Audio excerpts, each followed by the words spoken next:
You know, my favorite all-time song by the Beatles is back in the USSR, and Barbara got to hear a Beatle play at last night live. I did. Well, I had quite a night. I went to Citi Field in New York, which is where Shea Stadium used to be, and Paul McCartney was doing his last of 3 concerts, and I mean, you know, up to the rafters. Right. And this man did 2.5 hours, never took a glass of water, never left the stage. Wow. Simply wonderful. And I took a few days. I was fortunate. I went with the mayor, and our wonderful mayor. There he is eating popcorn, one of the greatest mayors New York has ever had. And the very smiling lady is his love, Diana Taylor, just an adorable woman. So, you know, there we all are. Yeah. That's the first one. Okay, next picture. Now that pretty, darling girl is my cousin.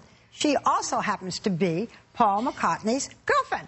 That's Nancy Chevelle. And she's just adorable, and I love her a lot. She's like my second. Does that make you royalty, too, kind of, you know, second remove, because he's Sir Paul? Because he's Sir Paul. Yeah, you're second. It's a stretch, guys. It's a stretch. That's after the performance, As we were leaving, this is again, Diana Taylor and the mayor, and the flowers are not mine. They're being held by Paul McCartney after 2.5 hours. He had just come off. You look like a groupie, Barbara. Look at you. How many people just would kill to be in that spot right now, right?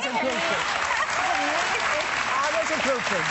He's such a nice man. He's a great guy. And, you know, the rock and rollers of a certain era are like that. You know, the Stones are like that. McCartney's like that. You mean they never leave the stage? They don't leave the stage. Yeah. The Stones are like that. They play for 2 hours. Springsteen will play. And they play and play and play and play. And when they're done, they come out and play some more. I know. It's amazing. But not to sip a glass. I mean, we're eating popcorn. We're drinking water. People are drinking beer. You can't stop. Anyway. Wow. That's why. Good time. That's why. Now, charges were dropped against Harvard professor Henry Louis Gates, Jr., who was arrested by cops responding to a home invasion call at his house last week.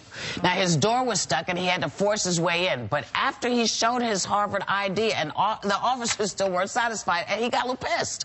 And he was arrested for disorderly conduct. He was mad, you know, because someone, a neighbor, saw someone breaking into the house, she thought, and called the police.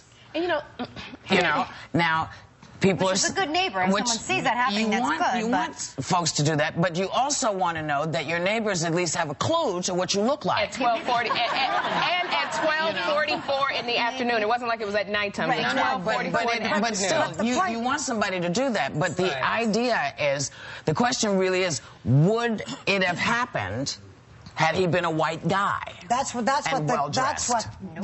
thing is, that this is accused of being a racist act.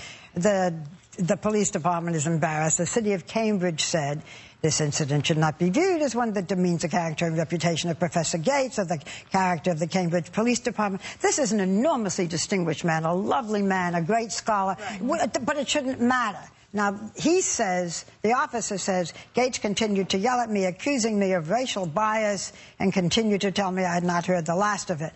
And he says, Gates says, I showed him my ID, he didn't care. Right. So, I mean... Didn't the cops also go into the house and see he had family pictures around, too? And if somebody's breaking and entering, they're not arguing with... I mean, they don't stand and argue with the police if they're a burglar. You should never argue with the cops. Well, he showed the ID, which probably had a valid address on it. It has a picture. You can validate in terms of picture and verify who the person is. And then, worst case, they also, like, cuffed the guy behind his back, took away his cane. I mean, at some point... Cane. How big a burglar could he have been? Thank you. I'm going to hit you with my cane and rob you. They should be embarrassed in Cambridge. Black or white. What about a little common sense? Yeah. After the man showed you this and is upset, handcuff him, book him.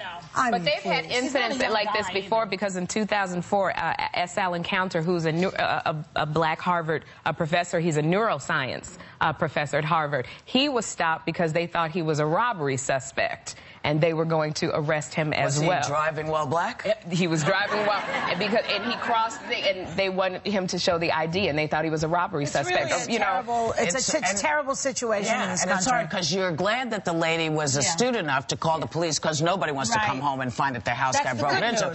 But you do want your neighbors, again, as I said, you do want them to just sort of get an idea that you might be living across the street. Or how about the cops? Now, take things to a blazer on. Yeah, but you know, burglars are smart. They dress well. Burglars dress well. I know these things. What he's asking for now is an apology from the police. Right. And he said he'd be willing to forgive if they were to issue one to him, which I think shows a good heart. But I think, you know, but we have these examples of the police where I think they think that they're the supreme authority. It's the way, it's like that football player who was trying to get to his mother-in-law, and he explained, and it's like they think that they're God instead of, because I'm sure. I'm going to say the other side. We have very bad examples, but for the most part, the police have very difficult jobs. Absolutely, but and do them their job is to protect and serve. But the thing about it is the way you talk to people. Well, if you go to somebody, you know, and if you talk to people a certain way, you get these examples of the police talking to people very belligerently. But I do have to say something, because one of the things that happens is when you're caught up in your frustration and anger, both sides maybe should take a look at, because I love Skip Gates, because he's the man who told me where I actually came from in the mother country. But I really dig him, but I wonder if his getting so agitated with them sort of just got them to say, look, let's just take it somewhere else. That's what they're saying. In any case, it was a bad situation that was exacerbated by people not doing what you should do, which is exhibit common sense. If you're in the right, you don't have to be Can I talk praised. about common sense? You because can. You said something the other day. You have the best common sense of anyone I know, and you are now being a little criticized, Ms. Whoopi.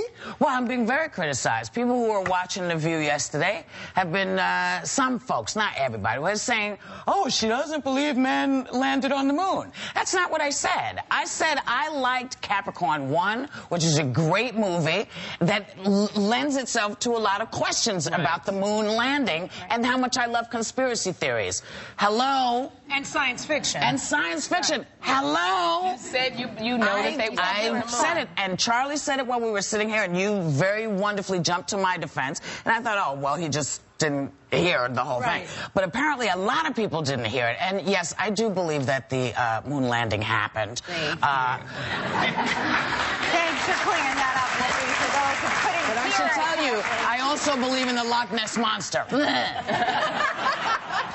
And you know what? And since today's show is all about food, we have the perfect giveaway. Until the end of August, you can get a 3-course dinner at Bonefish Grill for just $18. And everybody in the audience today is getting a $100 gift card. That's a lot.